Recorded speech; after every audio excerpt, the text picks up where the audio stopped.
स्वागत है आप सभी का। आपके साथ मैं हूं अपर्णा मौजम और अब वक्त हो गया है न्यूज 18 मध्य प्रदेश छत्तीसगढ़ में एमपी अब तक का शुरुआत कर रहे हैं बड़ी खबर के साथ।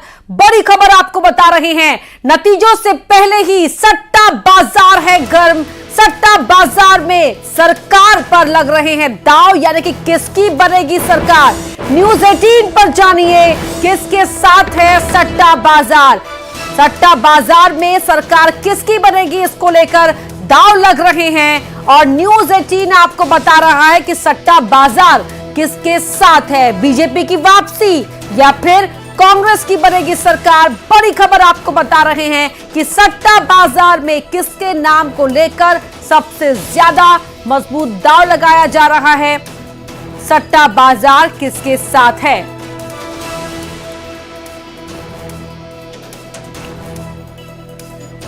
तो बड़ी खबर आपको बता रहे हैं, तो बीजेपी की वापसी होगी या कांग्रेस की सरकार बनेगी, ये बताएंगे हम आपको न्यूज 18 पर। और अब आपको बताते हैं कि कौन सा सट्टा बाजार किस पर कितनी सीट बता रहा है। ये देखिए फलौदी सट्टा बाजार की तस्वीर, कमल के साथ 106 से 109 सीटों का दावा सट्टा बाजार का है।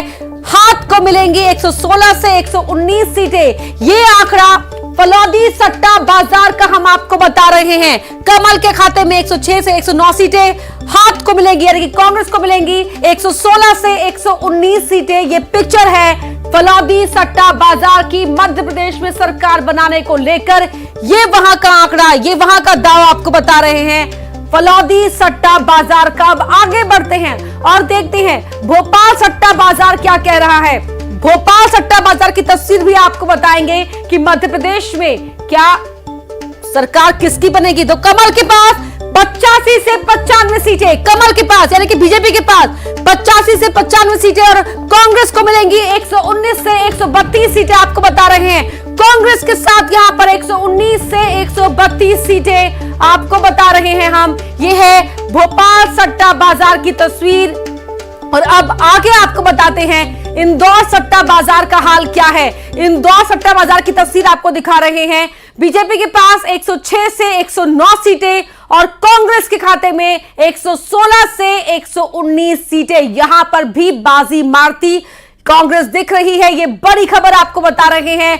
भोपाल सट्टा बाजार, इंदौर सट्टा बाजार और फलौदी सट्टा बाजार, यहां तीनों ही सट्टा बाजारों में कांग्रेस के पास ज्यादा सीटें दिख रही हैं। ये हम सट्टा बाजार का दावा आपको बता रहे हैं कि कहां किस सीट को लेकर, किस पार्टी को लेकर ज्यादा चर्चाएं हैं, ज्यादा दाव लगाया जा रहा है। और यहां बीजेपी और कांग्रेस को लेकर इंदौर सट्टा बाजार की क्या हलचल है वो आप अपनी टीवी स्क्रीन पर देख पा रहे हैं। बीजेपी के पास 106 से 109 सीटें, कांग्रेस को हाथ का निशान आप देख पा रहे हैं। कांग्रेस के खाते में 116 से 119 सीटें। ये है इंदौर सट्टा बाजार की रिपोर्ट आपको बता रहे हैं। और वासु चौरे हमारे सहयोगी हमारे साथ इसी खबर पर जुड़ रहे हैं भोपाल से लाइव। वासु, सट्टा बाजार में किसको ज्यादा सीटें मिलेंगी, इसको लेकर हमने दर्शकों को रिपोर्ट दिखाई है। 3 सट्टा बाजारों का हाल, पूरी अपडेट आप दीजिए।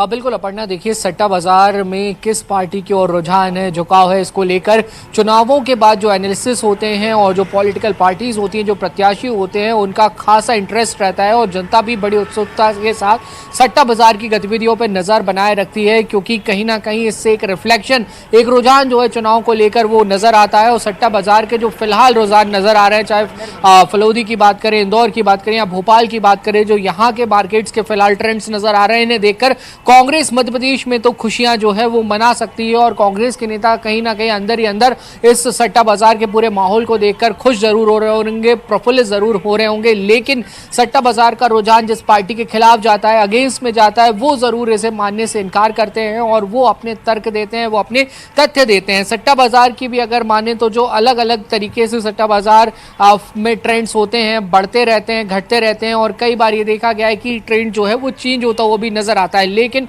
मौजूदा जो समय, जो मौजूदा वक्त है, यहाँ पर कांग्रेस को कहीं ना कहीं लीड जो है वो दिखाई दे रही है और कांग्रेस की सरकार मध्य प्रदेश में सट्टा बाजार फिलहाल बनवाता हुआ नजर आ रहा है। आप बता रहे हैं कि ट्रेंड्स में तब्दीली देखने को मिल सकती है और मिलती भी रहती है। 22 तारीख है आज, 3 तारीख को तस्वीर साफ हो ही जाएगी ऑफिशियली, लेकिन क्या इस बीच भी ये जो सीटों का अनुमान है ये ऊपर नीचे होगा?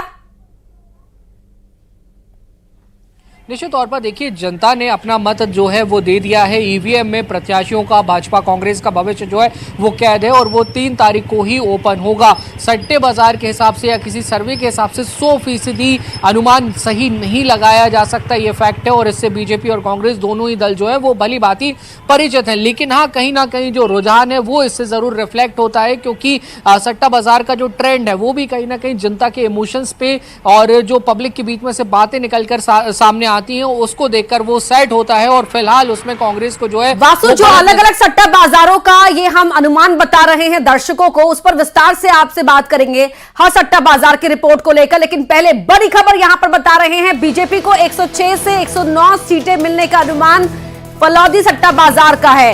कांग्रेस को 116 से 119 सीटों का अनुमान भी यहां पर फलौदी सट्टा बाजार कर रहा है। ये हम आपको बता रहे हैं फलौदी सट्टा बाजार की रिपोर्ट। और जिस तरह से वासु हमारे सहयोगी बता रहे थे कि ट्रेंड्स में भी अप एंड डाउन देखने को मिल सकता है, आगे भी 3 तारीख को तो औपचारिक ऐलान होगा, रिजल्ट सबके सामने होगा, लेकिन उससे पहले सट्टा बाजार की रिपोर्ट क्या है वो हम आपको बता रहे हैं। फलौदी सट्टा बाजार में सीटों का अनुमान क्या है? कांग्रेस को 116 से 119 सीटें, बीजेपी को 106 से 109 सीटें, ये अनुमान है फलौदी सट्टा बाजार का।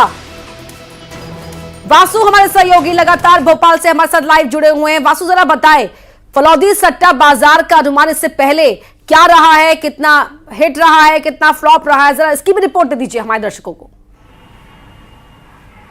बिल्कुल, देखिए, फलौदी सट्टा बाजार को लेकर ये कहा जाता है कि सबसे बड़ा सट्टा बाजार है और यहाँ पर जिस तरीके के रुझान या जो एक प्रेडिक्शन किया जाता है वो अधिकतर बार जो है वो सही साबित होता है। 2018 में भी इसी तरीके का जो एक ट्रेंड आया था फलौदी के सट्टा बाजार से कि मध्य प्रदेश में कांग्रेस की सरकार बनेगी, बहुमत से बनेगी, और कुछ ऐसा ही मध्य प्रदेश की तस्वीर 2018 में रही थी। लेकिन कांग्रेस पूर्ण बहुमत वहां पर नहीं ला पाई थी।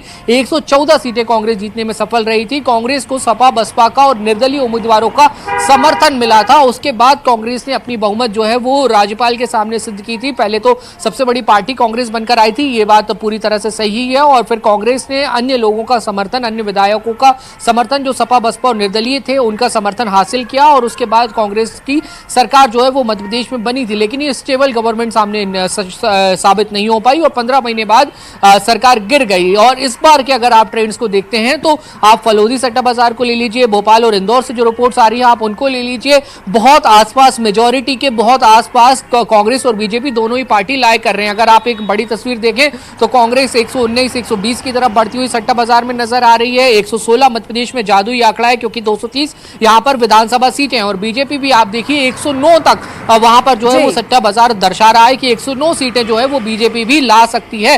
तो अगर इसमें प्लस माइनस आप 10 सीटों का रखें या 7 से 8 सीटों का भी रखें तो यहां पे उलटफेर हो सकता है। बीजेपी भी सरकार बनाने की गुंजाइश में कहीं ना कहीं है। आप ये नहीं कह सकते कि बीजेपी सट्टा बाजार में पूरी तरह से लूज होती हुई दिखाई दे रही है। हालांकि कांग्रेस के लिए तस्वीर थोड़ी सी अच्छी है, थोड़ी सी बेहतर है। अगर कांग्रेस इससे और ज्यादा सट्टा बाजार का अनुमान जो है उसमें कांग्रेस को लीड मिलती नजर आ रही है, लेकिन जो ऑफिशियल तस्वीर है, यानी कि जनता ने किसे चुना है, वो तो 3 तारीख को ही साफ हो पाएगा। सुबह 6 बजे से ही महा कवरेज न्यूज़ 18 नेटवर्क पर आपको देखने को मिलेगी। वासु, बहुत शुक्रिया आपका इस पूरी जानकारी के लिए। और अब बढ़ते हैं आगे, लेकिन मध्य प्रदेश में मतदान खत्म हो चुका है, राजस्थान का रण अभी बाकी है।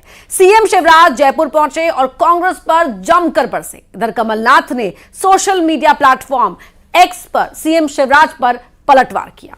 क्या कहा, ये रिपोर्ट देखिए। राजस्थान के रण में सीएम शिवराज ने कांग्रेस पर जमकर निशाना साधा। उन्होंने राहुल गांधी, प्रियंका गांधी को झूठ की मशीन बताया। वहीं गहलोत सरकार पर जमकर प्रहार किया। भ्रष्टाचार में राजस्थान को नंबर 1 बताते हुए कहा कि सरकारी कार्यालय से पैसा सोना बरस रहा है। राजस्थान को दंगों की आग में झोंक दिया।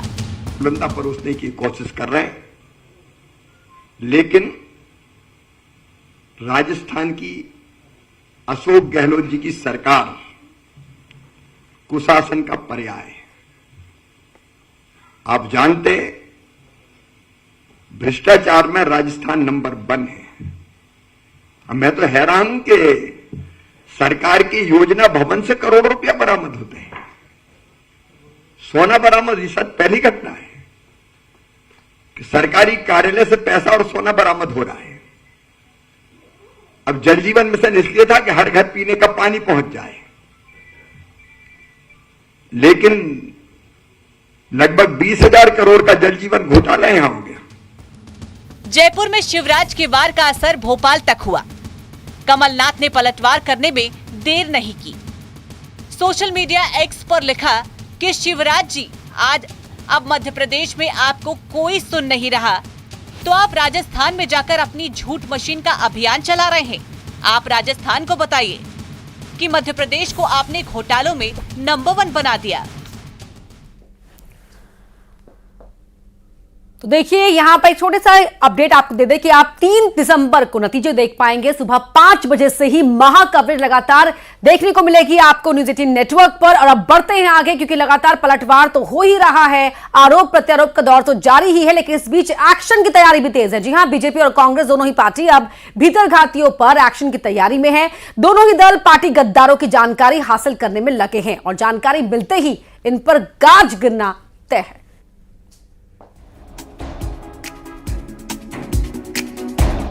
मतदान के बाद नतीजों से पहले कांग्रेस बीजेपी नफा नुकसान के गुणा भाग में लगी है। जहां जहां बागियों ने अपना दम दिखाया, भीतर घातियों ने अपना रंग दिखाया, वहां वहां उनको इसकी कीमत चुकानी पड़ सकती है। कांग्रेस नेता स्वदेश शर्मा ने कहा कि संगठन और प्रत्याशी भीतर घात करने वालों की जानकारी लगातार भेज रहे हैं। पार्टी की अनुशासन समिति सभी शिकायतों की जांच करेगी। दोषी पाए जाने पर ऐसे लोगों पर सख्त कार्रवाई की जाएगी।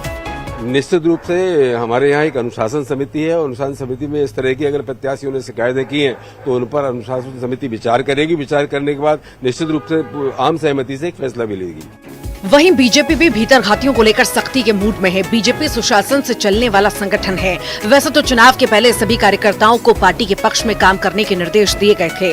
उसके बाद भी जिन कार्यकर्ताओं ने पार्टी के विरोध में काम किया है, ऐसे लोगों की जानकारी संगठन जुटा रहा है। इस आधार पर कार्रवाई की जाएगी। निश्चित तौर पर यदि कोई भी प्रत्याशी या संगठन शिकायत करता है कि फला पदाधिकारी ने, फला व्यक्ति ने पार्टी विरोधी गतिविधि में शामिल रहा है या विरोधी पार्टी के पक्ष में काम किया, तो निश्चित तौर पे ऐसे लोगों के ऊपर तो कड़ी कार्रवाई होगी।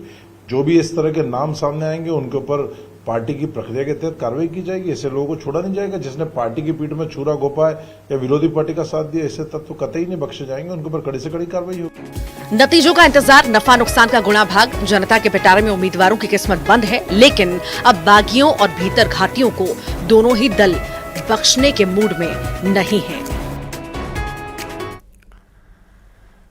जबलपुर आईएसएस मॉड्यूल केस में एनआईए ने कोर्ट में चार्जशीट पेश की, जिसमें कई चौंका देने वाले खुलासे हुए हैं। रिपोर्ट देखिए। जबलपुर आईएसआईएस मॉड्यूल केस में एनआईए ने कोर्ट में चार्जशीट पेश की है, जिसमें बड़ा खुलासा हुआ है। आरोपी आईएसआईएस के स्लीपर सेल के तौर पर मध्य प्रदेश में नेटवर्क तैयार कर रहे थे। उनके युवाओं को भड़काने और अपने साथ शामिल करने के बाद हथियार के जरिए हमले की प्लानिंग थी। अगस्त महीने में जांच एजेंसी ने जबलपुर से 4 आरोपियों को गिरफ्तार किया था। आईएसआईएस से प्रेरित होकर मुस्लिम युवाओं को भड़काने की साजिश के चलते आरोपियों के खिलाफ कार्रवाई हुई थी। चार्जशीट में आरोप फंड इकट्ठा करना, युवाओं की भर्ती करना, घातक हथियार खरीदने का भी आरोप, आईएसआईएस के इशारे पर काम करने का आरोप, आतंक फैलाने की योजना बनाने का जिक्र। सैयद मामूर अली, मोहम्मद आदिल खान, मोहम्मद शाहिद और कासिफ खान आईएसआईएस की विचारधारा से प्रेरित थे। एनआईए की जांच में खुलासा हुआ है कि चारों आरोपी प्रमुख नेताओं सहित लोकतांत्रिक संस्थानों और व्यक्तियों को निशाना बनाने के लिए सक्रिय रूप से काम कर रहे थे। उन पर स्थानीय धार्मिक स्थानों और घरों में बैठकें आयोजित कर साजिश रचने का आरोप भी है।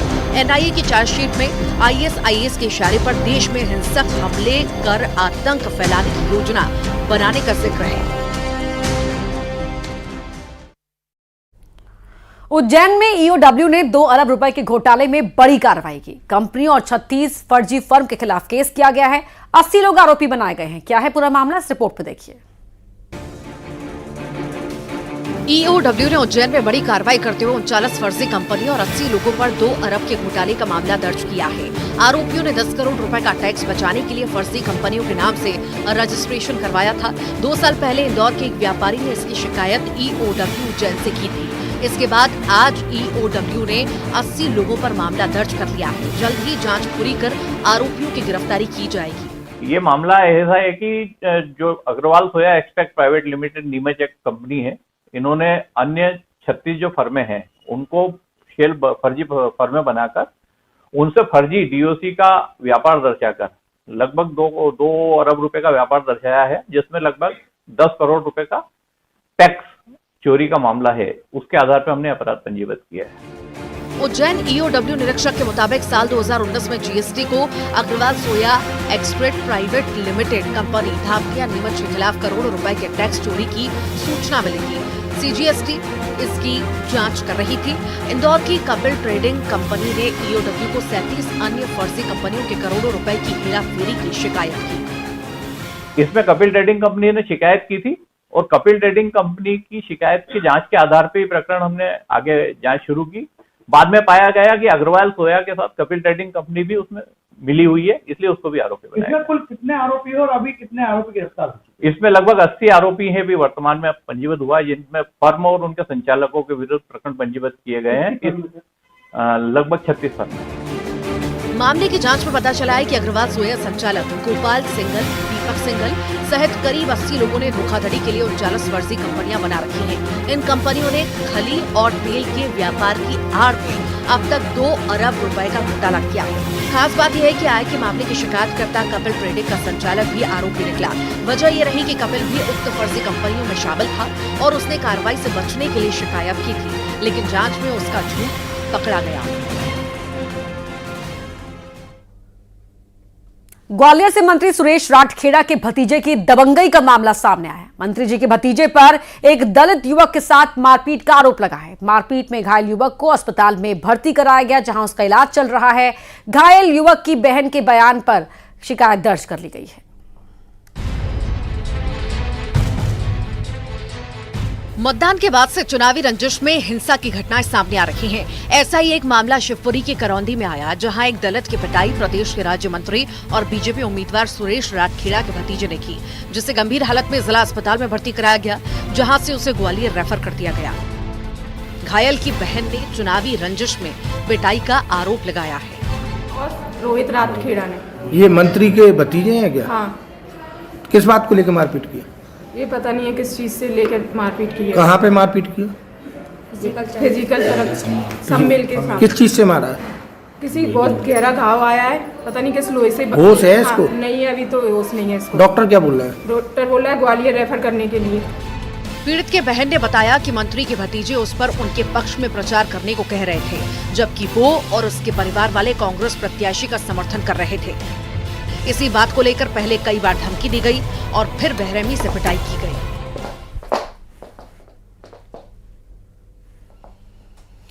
खबर इंदौर से, जहां रिहायशी इलाके में एक तेंदुआ घूमता हुआ नजर आया है। ये तेंदुआ सिल्वर स्प्रिंग फेज 2 में घूमता हुआ सीसीटीवी में रिकॉर्ड हुआ, जिसके बाद से फॉरेस्ट डिपार्टमेंट सक्रिय है और इलाके के लोगों को अलर्ट किया गया है। वहीं तेंदुए की मौजूदगी से इलाके के लोग डरे हुए हैं। ये तस्वीरें आप देख सकते हैं, हालांकि कैमरे में ये तेंदुए की मूवमेंट रिकॉर्ड की गई है।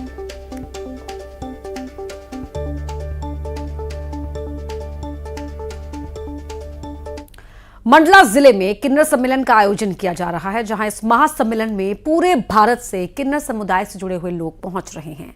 सम्मेलन का आयोजन देश में खुशहाली, अमन, चैन के लिए किया जा रहा है।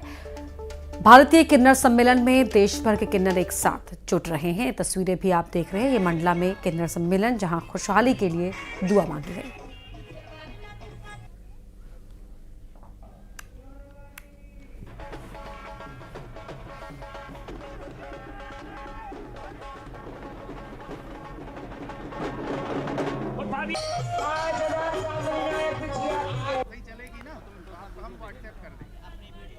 और आइए अब देख लेते हैं कुछ और खबरें तेज रफ्तार के साथ।